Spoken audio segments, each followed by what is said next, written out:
Welcome to Walks with Ted. Join me on my travels as I take a different look at interesting places. It's 10:40.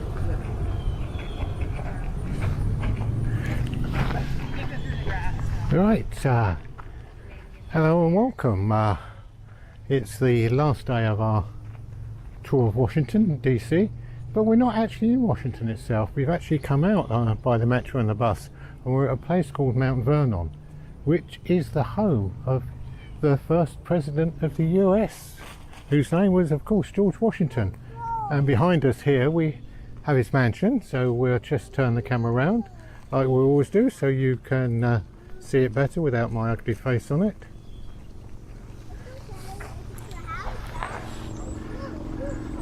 And there it is, the home of George Washington. He lived here when he beat the British and whatever he did there, and this is his home, and we're going to have a walk around here today and show a few bits of interest. Obviously it won't be an in-depth tour because of you can do that, you have to come yourself to see that. We're actually looking over the bowling green here.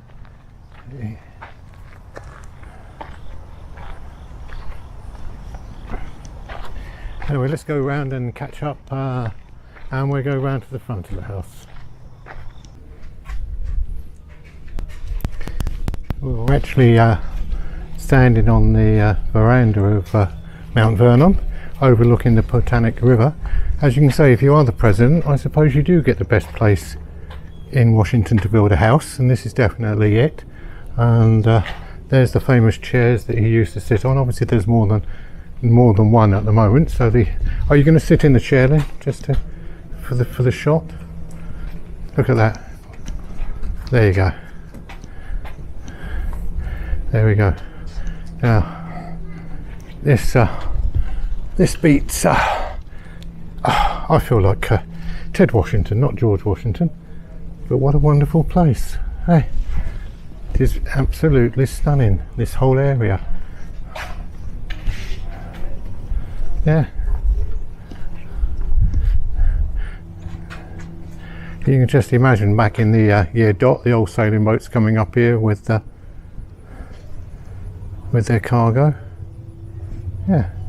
Anyway, this is been properly restored, the mansion. We've got a tour in it later. I won't bore you with the tour. But there's also lots of outbuildings that show all the crafts of what went on on the estate, like a bakery, an ironmongery, a flour mill, even a whiskey distillery here. So hopefully we'll show you a few of those in a minute.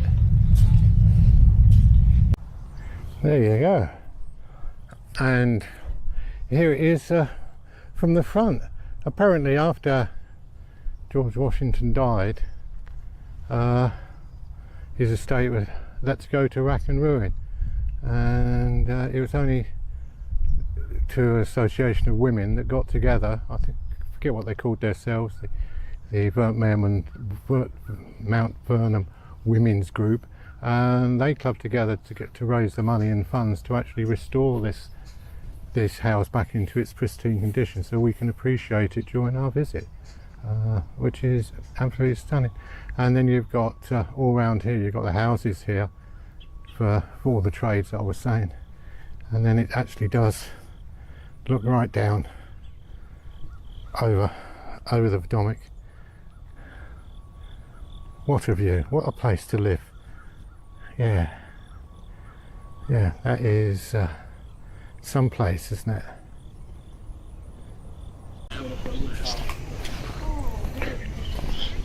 Well, we're standing outside the tomb of George Washington, which he had specially built. He made it in his will that they would have a new tomb built because the family tomb, which was on the estate, was falling to pieces and was in bad repair. So that he said that he would want his own new tomb, one that's a bit more robust and a bit more sturdier. And here it is. Within this enclosed rest the remains of George Washington. Wow! Let's have a look inside. And there you go. And there he is, or there he was. Wow, there you go. How you doing, folks? And we have the Stars and Stripes one side, I presume. The flag on the other side is? It's called the Commander-in-Chief's flag. Oh, the And Commander-in-Chief. Washington designed it to use during the war. It's 13 stars, one for each colony. One field of blue. Oh, I Each see. guard carried it. So wherever he was, that's where this flag was. Ah, so it went with him. So the commander in charge, yeah, Yep. would have that So flag. you knew he was on the field or in camp. The British also knew, I guess, too. Don't tell us. We lost the war. It's one of the few wars we lost was against you. But he, so yeah, because now the commander-in-chief is the president. Yeah, So there's a presidential flag yeah. that all the presidents have used, but he was actually commander-in-chief without being president. So I guess the only time that's really happened. Yeah, yeah. So why do they refer to like Washington or Lincoln or the old presidents just in their name, where the modern ones you always refer to President Obama? Or is that because once they passed away they lose that title? Do they? With Washington, we're told to refer to him as a general. So even unless we're talking about something that occurred when he was president, because he preferred it, and he also thought there should only be one president at a time.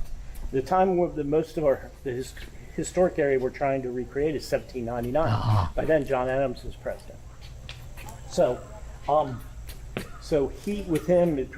I don't know when the tradition started of calling a former president Mr. President. Probably with Adams. Yeah.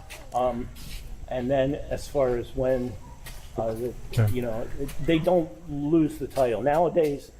Former president is still referred to as Mr. Yeah. Oh, thank you. So, technically, when he died, he was back to being a general as well, because John Adams was starting to form our standing army. The Continental Army was formed to just fight the Revolution, but we didn't have a standing army. Things were heating up with France. We were afraid we might have to go to war with France.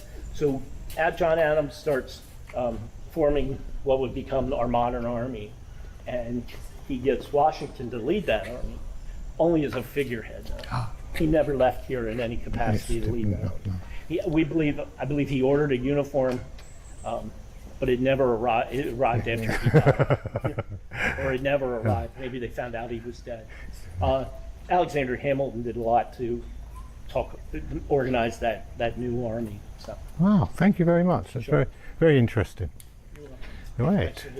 No. This has been a great finish to our holiday. Yeah. Right, we're outside the famous barn, which is what they call the 15-sided barn that George Washington designed himself. And the main reason for this was so the horses could walk round and round, and when they walked round and round, they did the thing to the straw to get the thing off it. Yeah. How you guys doing? Thank you. Ready to start walking towards food? Yeah. You guys want to eat? Yeah, we can eat. Yeah, so it was designed in a circular like this. Yes. So the horses would walk all the way around and get the corns off the straw. Very clever. They've already heard the spiel, but Yeah. you guys interested? So yeah. Right. And then we're looking over as we come out over here. We're looking over what he called his model farm, where he cultivated all his vegetables and herbs and fruit for the house, for the main house. And then you had the stables outside here. And let's just carry on walking around. It's been so very well restored, this whole area. It's quite impressive.